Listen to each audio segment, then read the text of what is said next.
Hello guys, comic book monarch के एक और नए वीडियो में आप सभी का स्वागत है। तो 3 बार मरकर जिंदा हो जाने के बाद वाहन को एक बात समझ में आ जाती है कि उसके पास एक सुपर पावर आ गई है, जिससे कि वो मरकर 3 दिन के बाद फिर से जिंदा हो जाता है।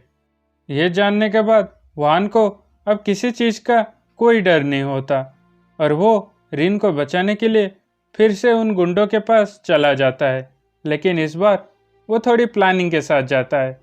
तो let's start with the intro.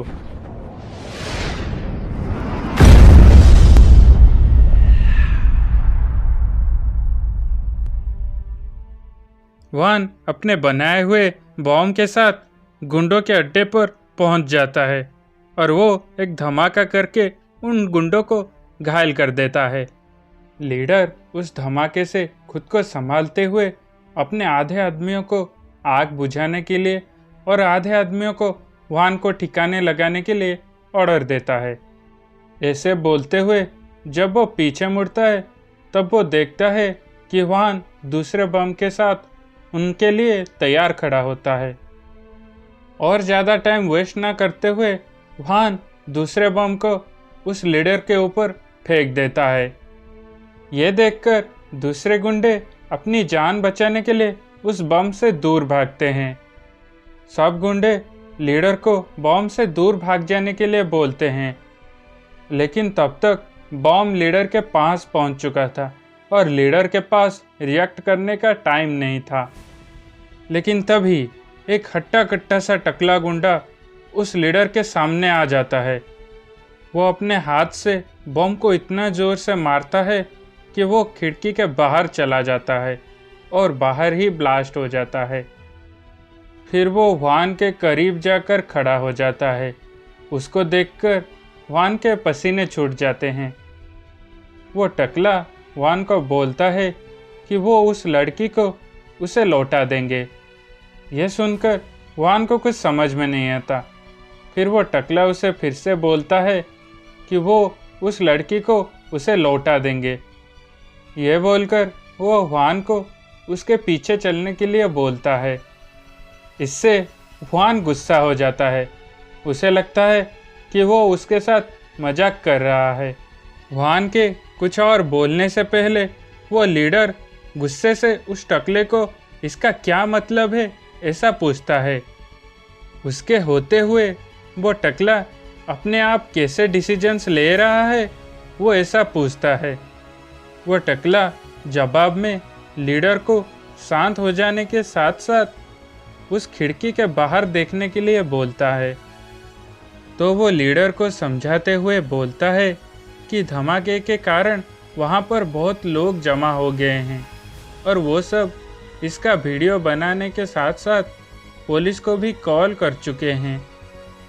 अगर उस वक्त पुलिस वहाँ पर पहुँच गई तो वो इसे गैस रिलेटेड प्रॉब्लम बताकर वहाँ से बच सकते हैं, लेकिन अगर पुलिस ने उन्हें वाहन को मारते वक्त पकड़ लिया तो उनके लिए बहुत प्रॉब्लम हो जाएगी। वैसे भी कुछ दिनों से पुलिस उनके हर एक्टिविटी पर नज़र रख रही थी और अगर इस टाइम पर पुलिस को उनका इलीगल बॉन्ड केस और वो हाई स्कूल लड़की के बारे में पता चल गया तो उनके गैंग को कोई नहीं बचा सकता था। तभी वाहन चुपके से उनके पीछे पहुंच जाता है और उनकी सारी बातें सुन लेता है। फिर वो उस टकले को अकेले उसके साथ आने के लिए बोलता है और उसे उस लड़की के पास ले जाने के लिए बोलता है। वाहन को इतने कॉन्फिडेंट में देखकर वो टकला सोचता है कि यह आदमी है कौन और इसका किसके ऊपर इतना भरोसा है कि वो किसी से भी नहीं डर रहा है। फिर हम देखते हैं कि एक पुराने स्टोरेज हाउस में रिन को बंदी बनाकर रखा गया होता है और उस पर नज़र रखने के लिए 3 गुंडे वहाँ पर मौजूद होते हैं। वो 3 गुंडे अपने आप से बात कर रहे होते हैं कि कैसे वो एक हफ्ते से उस स्टोरेज रूम में पड़े हुए हैं। उनके इतने दिन वहाँ पर रहने के बावजूद दूसरे गुंडे उनकी जगह लेने के लिए वहाँ पर नहीं आए थे और अभी उनके पास खाना और दारू दोनों की कमी हो गई थी।